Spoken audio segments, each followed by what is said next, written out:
اعوذ باللہ من الشیطان الرجیم بسم اللہ الرحمن الرحیم ربی یسر ولا تعسر وتمم بالخیر۔ آج میں جس موضوع پر بات کروں گا وہ ہے آثار قیامت اور فتنہ دجال کی حقیقت قرآن و حدیث کی روشنی میں۔ اب قیامت کی نشانیوں کو ہم دو قسموں میں تقسیم کر سکتے ہیں۔ قیامت کی نشانیوں میں سب سے پہلی علامت حضرت خاتم النبیین صلی اللہ علیہ وسلم کی پیدائش اور آپ صلی اللہ علیہ وسلم کی وفات ہے۔ آپ صلی اللہ علیہ وسلم نے قیامت کی جتنی نشانیاں بیان فرمائی تھیں انہیں دو قسموں میں تقسیم کیا گیا ہے۔ پہلی قسم چھوٹی علامات قیامت ہیں جو آپ صلی اللہ علیہ وسلم کی وفات سے ظہور امام مہدی علیہ السلام تک ظاہر ہوں گی۔ دوسری بڑی نشانیاں جو حضرت مہدی علیہ السلام کے ظاہر ہونے سے سور پھونکنے تک ظاہر ہوں گی اور قیامت کا آغاز انہی واقعات کے بعد ہوگا۔ اب قیامت کی چھوٹی نشانیاں کیا ہیں؟ قیامت کی چھوٹی نشانیوں کے متعلق حضرت علی رضی اللہ عنہ کا بیان ہے کہ آن حضرت صلی اللہ علیہ وسلم نے فرمایا، جب حکام ملک کی زمین کے محصول کو یعنی ٹیکس کو اپنی ذاتی دولت بنا لیں، یعنی اسے احکام شریعہ کے مطابق خرچ نہ کریں، لوگ زکوٰۃ کو تاوان کے طور پر ادا کریں اور لوگ امانت کو مال غنیمت کی طرح اپنے اوپر حلال سمجھنے لگیں، شوہر اپنی بیوی کی ہر ناجائز بات ماننے لگیں اور والدین کی نافرمانی کریں اور برے لوگوں سے دوستی کر لیں، علم دین حصول دنیا کی غرض سے ہو، ہر قوم میں ایسے لوگ سردار بن جائیں جو ان میں سب سے زیادہ کمینے، بد اخلاق اور لالچی ہوں، انتظامات نالائق لوگوں کے سپرد کر دیے جائیں، خدا کے نافرمانوں کی عزت صرف ان کے خوف کی وجہ سے کی جائے، شراب پینا عام ہو جائے، ناچ گانے اور لاؤ لعب کے آلات عام ہو جائیں، زناکاری کی کثرت ہو، امت کے پچھلے لوگ پہلوں پر لعنت کرنے لگیں۔ آن حضرت صلی اللہ علیہ وسلم نے فرمایا، اے علی رضی اللہ تعالی عنہ، جب یہ سب کام شروع ہو جائیں تو اس وقت سرخ آندھی اور عذاب کی دوسری نشانیوں کا انتظار کرو، عذاب الہی جیسے زمین کا دھنسنا، آسمان سے پتھروں کی بارش، شکلوں کی تبدیلی۔ اس کے علاوہ اور نشانیاں اس طرح پے در پے ظاہر ہونے لگیں گی، جیسے تسبیح کی ڈوری ٹوٹ جاتی ہے تو اس کے دانے یکے بعد دیگرے گرنے لگتے ہیں۔ دیگر احادیث میں منقول علامات کا خلاصہ یہ ہے کہ قیامت کے قریب لونڈیوں کی اولاد زیادہ ہوگی، یعنی شریف عورتیں زیادہ بچے جننا معیوب سمجھیں گی، علم دین سے خالی اور نئی دولت کے مالک لوگ حکومت کرنے لگیں گے، اغلام بازی عام ہو جائے گی، مسجدوں میں کھیل کود ہوگا جیسا کہ آج کل مساجد سے کھیل کود کے اعلان ہوتے ہیں، ملتے وقت سلام کے سنت عمل کی جگہ گالی گلوچ ہوگا، شریعت کے علوم کا حصول کم ہوگا، جھوٹ کو ایک فن کی حیثیت حاصل ہوگی، دلوں سے امانت اور دیانت اٹھ جائے گی، فاسق لوگ لوگوں کو بہکانے کے لیے اور اپنے گناہوں پر پردہ پوشی کے لیے علم حاصل کریں گے، شرم و حیا جاتی رہے گی، چاروں طرف کفار مسلمانوں پر ٹوٹ پڑیں گے۔ حضرت ثوبان رضی اللہ عنہ سے روایت ہے کہ پیغمبر خدا صلی اللہ علیہ وسلم نے فرمایا، ایک زمانہ آئے گا جس میں کفار ایک دوسرے کو ممالک اسلامیہ پر قبضہ کرنے کے لیے اس طرح دعوت دیں گے جیسے کہ دسترخوان پر کھانے کے لیے ایک دوسرے کو بلاتے ہیں۔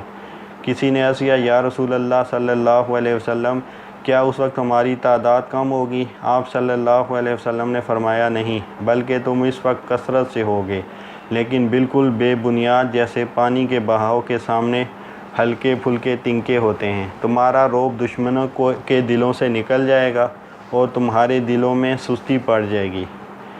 اب صحابی رضی اللہ عنہ نے عرض کیا، حضور یہ سستی کیا چیز ہے؟ آپ صلی اللہ علیہ وسلم نے فرمایا، تم دنیا کو دوست رکھو گے، اس کی محبت میں مرنے سے ڈرو گے۔ پھر ایک طویل عرصے کے بعد عرب اور شام کے کسی ملک میں ابو سفیان کی اولاد سے ایک شخص پیدا ہوگا جو سید زادوں کو قتل کرے گا، اس کا حکم ملک شام میں چل رہا ہوگا۔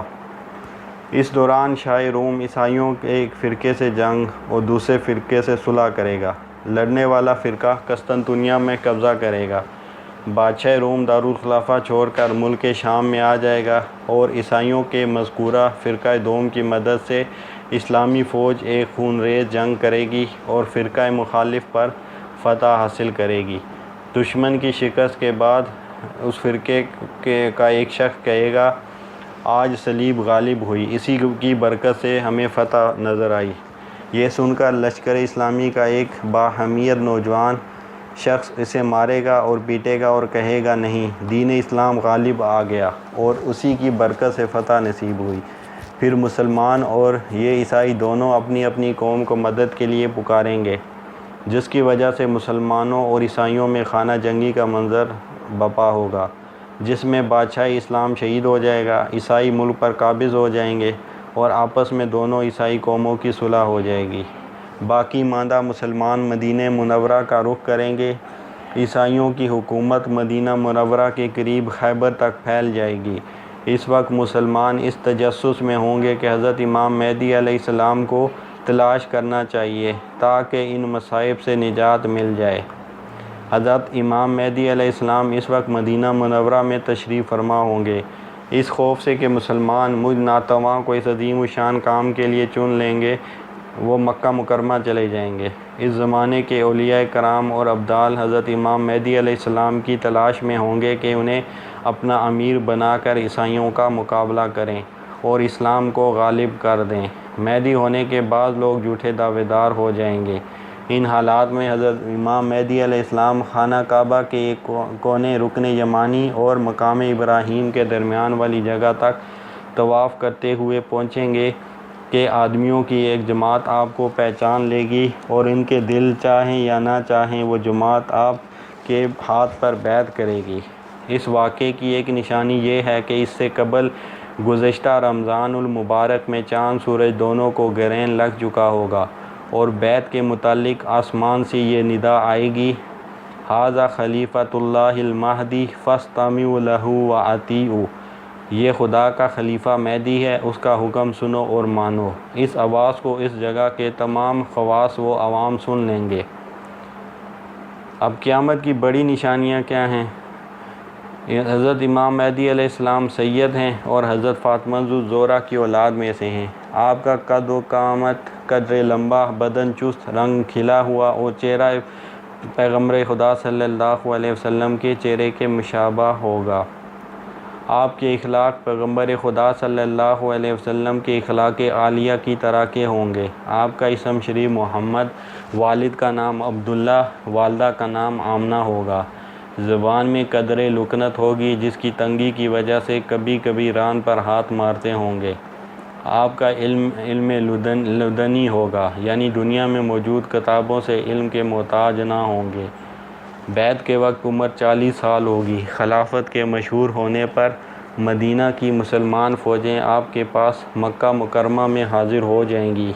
شام، عراق اور یمن کے اولیاء کرام اور ابدال عظام آپ کے زیر سایہ آ جائیں گے اور ملک عرب کے بے شمار لوگ آپ کی اسلامی فوج میں داخل ہو جائیں گے، اور یہ ایک خزانہ جو کعبے میں دفن ہے، جس کو تاج الکعبہ کہا جاتا ہے، اس خزانے کو نکال کر مسلمانوں میں تقسیم فرما دیں گے۔ ابو داؤد کی حدیث میں ہے کہ امام مہدی علیہ السلام کے خزانے کو نکال کر تسلیم کرنے کی خبر جب اسلامی دنیا میں پھیل جائے گی تو خراسان سے ایک شخص بہت بڑی فوج لے کر امام مہدی علیہ السلام کی مدد کی سعادت کے حصول کے لیے پہنچے گا۔ اس لشکر کا سب سے آگے والا دستہ منصور نامی ایک شخص کے زیر کمان ہوگا، اور یہ لشکر تاخت و تاراج کرتا ہوا راستے ہی میں بہت سے عیسائیوں اور بد دینوں کا صفایا کر ڈالے گا۔ ابو سفیان کی اولاد میں سے ایک ظالم سادات کو قتل کرے گا اور اس کا حکم ملک شام اور مصر میں چلے گا۔ وہی شخص اہل بیت کا دشمن ہوگا جس کی ننہال قوم بنو کلب ہوگی۔ یہ شخص حضرت امام مہدی علیہ السلام کے مقابلے کے لیے ایک فوج بھیجے گا۔ جب یہ فوج مدینہ منورہ کے درمیان ایک میدان میں آ کر پہاڑ کے دامن میں مقیم ہوگی تو اس جگہ اس فوج کے نیک و بد عقیدے والے سب کے سب زمین میں دھسا دیے جائیں گے، کیونکہ یہ لوگ حق کے مقابلے میں آئیں گے اور باطل کی حمایت میں ہوں گے۔ اسی وجہ سے ان کے عقیدے کی صحت بھی ان کے کام نہ آ سکی اور سب دھسا دیے گئے۔ البتہ قیامت کے دن ہر ایک کا حشر اسی کے عقیدے اور اعمال کے موافق ہوگا، مگر ان سے صرف 2 آدمی بچ جائیں گے۔ ایک امام مہدی علیہ السلام کو اس واقعے سے مطلع کرے گا اور دوسرا سفیانی کو اس دھنسنے والے واقعے کی اطلاع دے گا۔ عرب فوجوں کے حضرت امام مہدی علیہ السلام کے ساتھ دینے کا حال سن کر عیسائی بھی چاروں طرف سے فوجوں کو جمع کرنے کی کوشش کریں گے اور اپنے اور روم کے ممالک سے فوجیں کثیر لے کر امام مہدی علیہ السلام کے مقابلے کے لیے شام میں جمع ہو جائیں گے، اور ہر جھنڈے کے نیچے 12,000 فوج ہوگی، یعنی 8,40,000 کل فوج ہوگی، اور حضرت امام مہدی مکے سے کوچ فرما کر مدینہ منورہ پہنچیں گے اور پیغمبر صلی اللہ علیہ وسلم کے روضے کی زیارت سے مشرف ہو کر شام کی جانب روانہ ہو جائیں گے۔ دمشق کے قرب و جوار میں عیسائیوں کی فوج سے آمنا سامنا ہوگا۔ اس وقت امام مہدی علیہ السلام کی فوج کے 3 گروہ ہو جائیں گے۔ ایک گروہ نصارہ کے خوف سے رائے فرار اختیار کرے گا، اللہ تعالیٰ انہیں کبھی بھی معاف نہیں فرمائیں گے کیونکہ وہ میدان جہاد سے بھاگنے کا بڑا گناہ کر چکے ہوں گے۔ باقی لوگوں میں سے کچھ خوش نصیب تو شہید ہو جائیں گے اور بدر و احد کے شہداء کے مراتب حاصل کر لیں گے، اور کچھ عیسائیوں کے مقابلے میں ڈٹے رہیں گے حتیٰ کہ فتح حاصل کر کے ہمیشہ کے لیے گمراہی اور برے انجام کے اندیشے سے چھٹکارا پا لیں گے۔ گویا انہیں ایمان پر مرنے کی خوشخبری بھی مل جائے گی۔ یہ حق بات کی خاطر جانی اور مالی قربانی پیش کرنے کا انعام ہوگا۔ حضرت مہدی علیہ السلام دوسرے دن بھی عیسائیوں کے مقابلے میں نکلیں گے۔ اس روز مسلمان بغیر فتح یا موت کے جنگ سے نہ پلٹیں گے، پھر یہ سب مجاہدین شہادت کا جام پی لیں گے۔ حضرت امام مہدی علیہ السلام باقی رہ جانے والے تھوڑے افراد کے ساتھ لشکر گاہ میں جہاد کی تیاری کریں گے۔ تیسرے دن پھر ایک بڑی جماعت کے ساتھ موت یا فتح کا عہد لیے میدان کارزار میں آئیں گے۔ آپ کے ساتھی بڑی بہادری کے ساتھ عیسائیوں سے جہاد کریں گے اور آرزوئے شہادت کو پالیں گے۔ شام کے وقت حضرت مہدی علیہ السلام بچی ہوئی تھوڑی سی جماعت کے ساتھ لے کر واپس آ جائیں گے۔ چوتھے دن بھی مجاہدین کی ایک بڑی جماعت موت یا فتح کی قسم کھا کر جائیں گے، لیکن یہ پھر شہید ہو جائے گی۔ حضرت امام مہدی علیہ السلام تھوڑی سی جماعت کو لے کر واپس تشریف لے آئیں گے۔ پھر ایک دن حضرت امام مہدی علیہ السلام رسد کی تھوڑی سی محافظ فوج کو لے کر دشمن سے نبرد آزما ہوں گے۔ اس دن خداوند کریم ان کو کھلی فتح نصیب فرمائے گا۔ عیسائیوں کا اس قدر جانی نقصان ہوگا کہ باقی رہ جانے والے عیسائیوں کے دماغ سے حکومت کرنے کی بو بھی جاتی رہے گی اور بے سر و سامان ہو کر نہایت ذلیل اور رسوا ہو کر بھاگ کھڑے ہوں گے۔ مسلمان ان کا تعاقب کر کے اکثر عیسائیوں کو جہنم رسید کر دیں گے۔ اس فتح کے دن حضرت مہدی علیہ السلام مجاہدین کو بے انتہا انعامات سے نوازیں گے، لیکن ان جان بازوں کے دلوں میں حب الہی اور جنت کا شوق اتنا غالب ہوگا کہ اس مال و دولت کے ملنے کی انہیں ذرا بھی خوشی نہ ہوگی، اور دوسری وجہ خوشی نہ ہونے کی یہ ہوگی کہ اس جنگ کی بدولت بہت سے خاندان اور قبائل ایسے ہوں گے جن میں سے 1% آدمی بچا ہوگا۔ بعد حضرت امام مہدی علیہ السلام اسلامی شہروں کے انتظامات اور فرائض حقوق العباد کو پورا کرنے میں مصروف ہو جائیں گے، اور اس مقصد کو پورا کرنے کے لیے چاروں طرف اپنی فوجیں پھیلا دیں گے۔ ان مہمات سے فراغت پر قسطنطنیہ کی فتح کے لیے روانہ ہوں گے۔ بحیرہ روم کے ساحل پر پہنچ کر قبیلہ بنو اسحاق کے 70,000 بہادروں کو کشتیوں پر سوار کر کے حکم فرمائیں گے کہ وہ استنبول کو آزاد کرائیں۔ جب یہ مجاہدین فسیلے شہر کے نزدیک پہنچ کر نعرہ تکبیر اللہ اکبر بلند کریں گے تو ان کی فصیل خدا کے نام کی ہیبت کی وجہ سے گر پڑے گی۔ ان سرکشوں کو قتل کر کے ملک میں عدل و انصاف قائم کریں گے۔ حضرت مہدی علیہ السلام کی ابتدائی بیعت سے اب تک 7 سال کا عرصہ گزر چکا ہوگا۔ حضرت امام مہدی علیہ السلام ملک کے انتظام و انصرام میں مصروف ہوں گے کہ ان تک یہ افواہ پہنچے گی کہ دجال نے مسلمانوں پر تباہی ڈال دی ہے۔ اس خبر کو سنتے ہی حضرت مہدی علیہ السلام شام کی طرف رخ فرما لیں گے، لیکن جانے سے پہلے اس خبر کی تصدیق کریں گے اور دجال کے نکلنے کی خبر کی تصدیق کے لیے ایک وفد روانہ فرمائیں گے۔ وہ وفد 5 یا 9 سواروں پر مشتمل ہوگا۔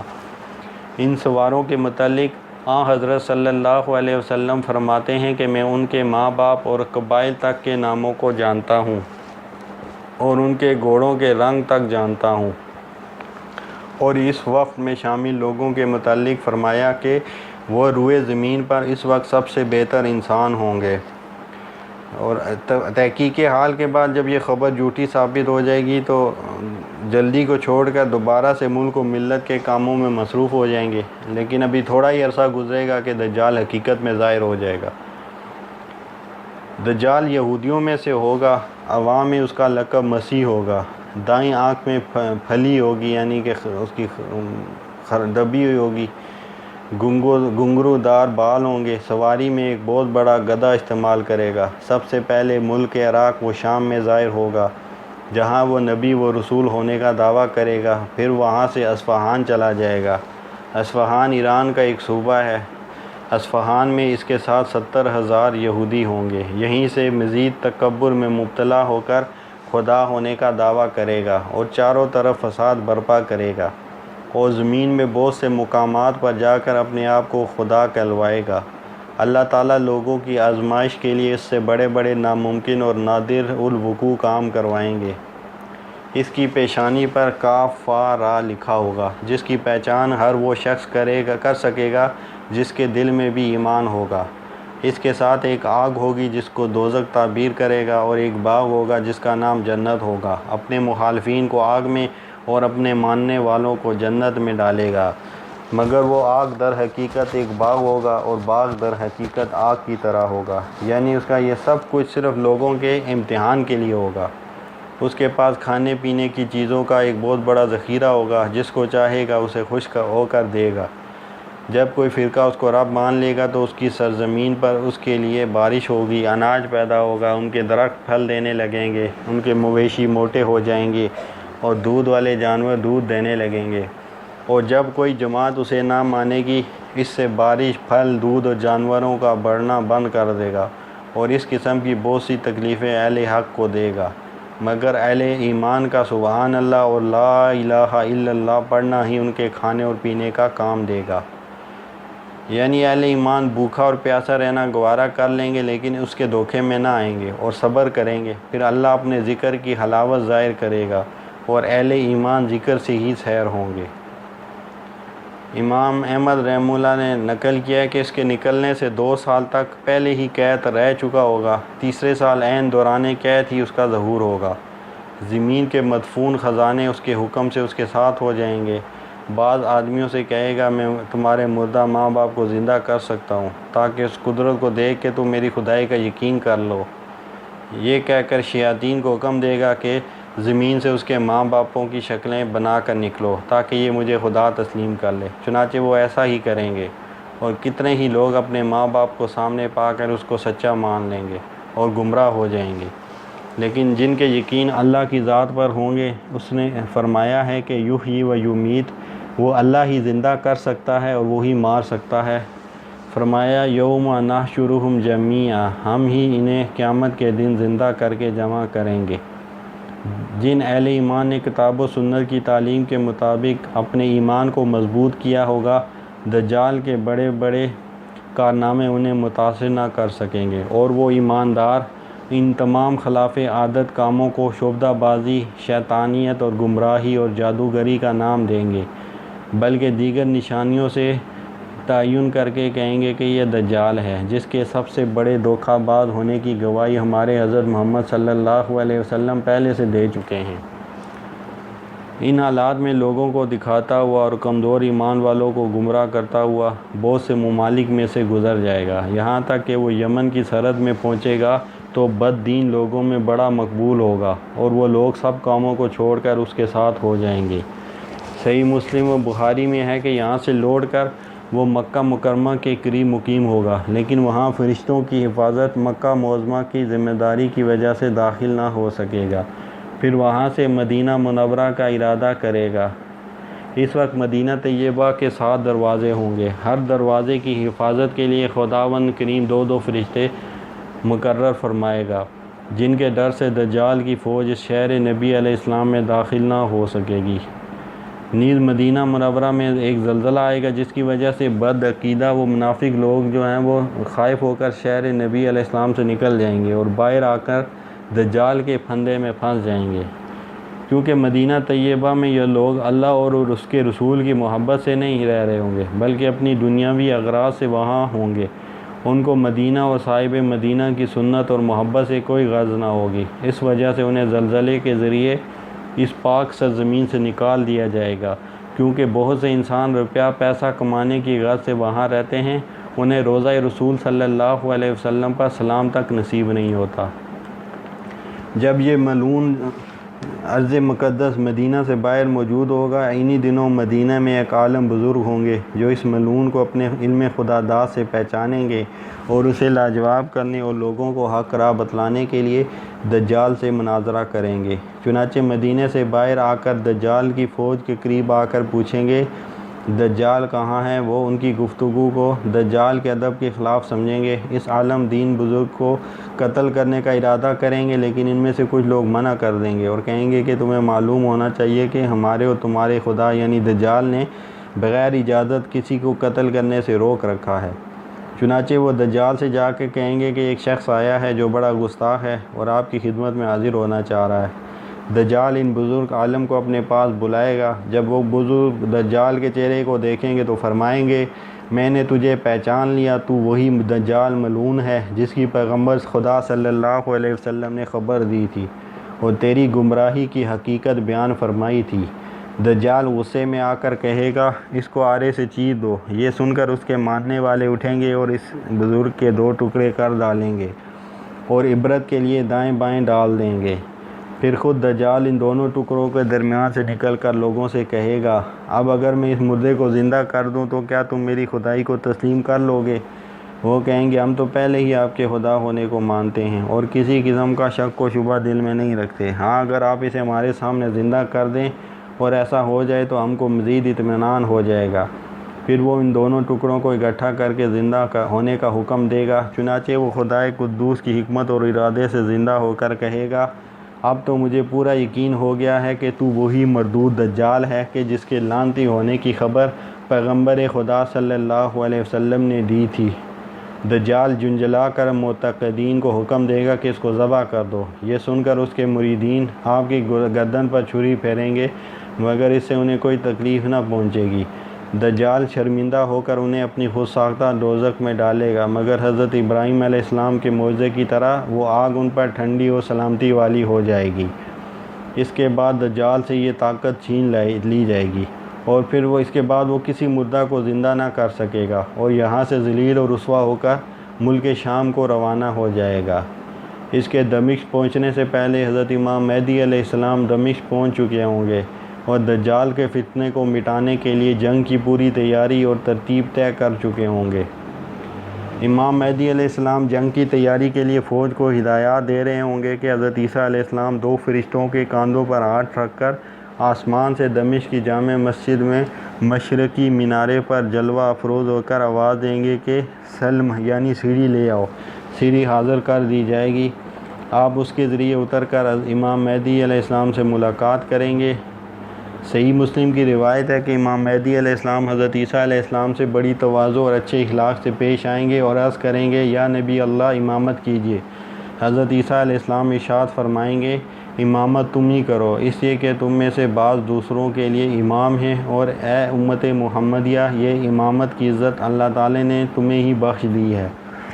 پھر امام مہدی علیہ السلام نماز پڑھائیں گے اور حضرت عیسیٰ علیہ السلام ان کے مقتدی بن کر نماز ادا کریں گے۔ نماز سے فارغ ہو کر حضرت امام مہدی علیہ السلام حضرت عیسیٰ ابن مریم علیہ السلام سے عرض کریں گے یا نبی اللہ اب لشکر کا انتظام آپ کے سپرد ہے، جس طرح چاہیں اس فریضہ جہاد کو انجام دیں۔ وہ فرمائیں گے نہیں، یہ کام بدستور آپ ہی کے سپرد رہے گا، میں تو صرف دجال کو قتل کرنے کے لیے آیا ہوں جس کا مارا جانا میرے ہی ہاتھوں سے مقدر ہو چکا ہے۔ رات امن و امان سے بسر کر کے صبح امام مہدی علیہ السلام اسلامی فوج کو لے کر میدان کازار میں تشریف لائیں گے۔ حضرت عیسیٰ علیہ السلام بھی ان کے ساتھ ہوں گے۔ وہ کہیں گے میرے لیے گھوڑا اور نیزہ لاؤ تاکہ اس ملعون سے خدا کی زمین کو پاک کر دوں۔ پھر حضرت عیسیٰ علیہ السلام دجال پر حملہ آور ہوں گے اور امام مہدی علیہ السلام اسلامی فوج کے ساتھ دجال کی فوج پر طاقت کریں گے۔ یہ لڑائی نہایت خوفناک ہوگی اور اپنی جان کی پرواہ کیے بغیر مجاہدین گمسان کی جنگ میں بے جگری سے دجال کی فوج سے نبرد آزما ہوں گے۔ اس وقت حضرت عیسیٰ علیہ السلام کے سانس کی یہ خاصیت ہوگی کہ جہاں تک دجال پہنچے گا آپ کی نظر بھی وہیں تک پہنچے گی، اور جس کافر تک آپ کا سانس پہنچے گا وہ وہیں خاک میں مل جائے گا۔ آپ دجال کا مقابلہ کرتے کرتے مقام لد تک جا پہنچیں گے اور نیزے سے اسے واصل جہنم کر کے لوگوں کو اس فتح کی اطلاع دیں گے۔ کہا جاتا ہے کہ حضرت عیسیٰ علیہ السلام اس کو جلدی قتل نہ بھی کریں، پھر بھی کیونکہ اس کا ہلاک ہونا حضرت عیسیٰ علیہ السلام کے ہاتھ سے لکھا جا چکا ہے اور حضرت صلی اللہ علیہ وسلم نے اس کی تصدیق فرما دی ہے، اس لیے وہ آپ کے سانس سے بھی پگھل جائے گا، جیسے کہ پانی نمک میں پگھل جاتا ہے۔ ادھر اسلامی فوج کے مجاہدین لشکر دجال کو قتل کرنے میں مشغول ہو جائے گی۔ ادھر اللہ کی نصرت کا ظہور اس طرح بھی ہوگا کہ اس لشکر میں موجود کسی یہودی کو پناہ نہ ملے گی۔ صحیح مسلم، ترمذی اور بخاری میں ہے کہ اگر کوئی یہودی رات کو کسی درخت یا پتھر کی آڑ میں چھپ جائے تو بھی وہ درخت اور پتھر کہے گا، اے خدا کے بندے دیکھ اس یہودی کو پکڑ اور قتل کر، مگر غرقد کا درخت ان کو پناہ دے کر ان کے حالات کو چھپائے گا۔ دجال کے شر کا زمانہ 40 دن تک رہے گا۔ ان دنوں میں سے ایک دن 1 سال کے برابر ہوگا، ایک مہینے کے اور ایک ہفتے کے برابر ہوگا، باقی دن اپنے دنوں کے برابر ہوں گے۔ بعض دنوں میں ہے یہ لمبے دن بھی دجال کے تصرفات میں اور اس کے استدراج کی وجہ سے محسوس ہوں گے، کیونکہ وہ لعنتی سورج کو روکنا چاہے گا تو اللہ تعالیٰ اپنی قدرت سے اس کی مرضی کے مطابق سورج کو روک دیں گے۔ صحابہ کرام نے حضرت صلی اللہ علیہ وسلم سے عرض کیا کہ جو دن 1 سال کے برابر ہوگا اس میں ایک دن کی نمازیں پڑھنی چاہیے یا پورے سال کی نمازیں پڑھنی ہوں گی؟ آپ نے فرمایا کہ اندازہ لگا کر ایک پورے سال کی نمازیں پڑھنی چاہیے۔ دجال کے فتنے کے ختم ہونے پر حضرت مہدی اور حضرت عیسیٰ علیہ السلام ان شہروں میں مسلمانوں کو ملنے جائیں گے جہاں جہاں دجال نے لشکر کشی کی ہوگی، اور وہاں پہنچ کر یہ دونوں حضرات دجال کے ستائے ہوئے لوگوں کو اجر عظیم کی خوشخبریاں دیں گے اور عام نوازشات کر کے ان کے دنیاوی نقصانات کی تلافی کریں گے۔ حضرت عیسیٰ علیہ السلام خدمت خلق اور اکرام مسلم کے عمل سے فارغ ہو کر سب سے پہلے قتل خنزیر، شکست صلیب اور کفار سے جزیہ قبول نہ کرنے کے احکامات صادر فرمائیں گے۔ پھر تمام کفار کو اسلام کی طرف آ جانے کی دعوت دیں گے۔ خدا کے فضل و کرم سے کوئی کافر اسلامی شہروں میں نہ رہے گا۔ تمام روح زمین میں امام مہدی علیہ السلام کے عدل و انصاف کی کرنوں سے منور ہوگی۔ ظلم و ناانصافی کو جڑ سے اکھیڑ دیا جائے گا۔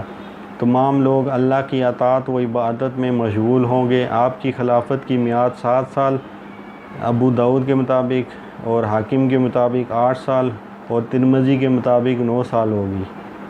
واضح رہے کہ امام مہدی علیہ السلام کو 7 سال عیسائیوں کے فتنے کو پامال کرنے اور ملک میں عدل و انصاف قائم کرنے میں لگے گا، اور 8واں سال دجال سے جنگ و جدال میں گزرے گا، اور 9واں سال حضرت عیسیٰ علیہ السلام کے ساتھ گزرے گا۔ اس حساب سے آپ کی عمر 49 سال ہوگی۔ اس کے بعد حضرت امام مہدی علیہ السلام کا وصال ہو جائے گا۔ حضرت عیسیٰ علیہ السلام آپ کی نماز جنازہ پڑھائیں گے اور آپ کو قبر میں اتاریں گے۔ اس کے بعد لوگوں کی بھلائی کے چھوٹے بڑے کاموں میں مصروف ہو جائیں گے۔ ان کے شرعی ضابطوں اور مکمل نفاذ اسلام کی برکت سے ساری مخلوق نہایت امن و سکون سے ہوگی۔ وما علینا الا البلاغ۔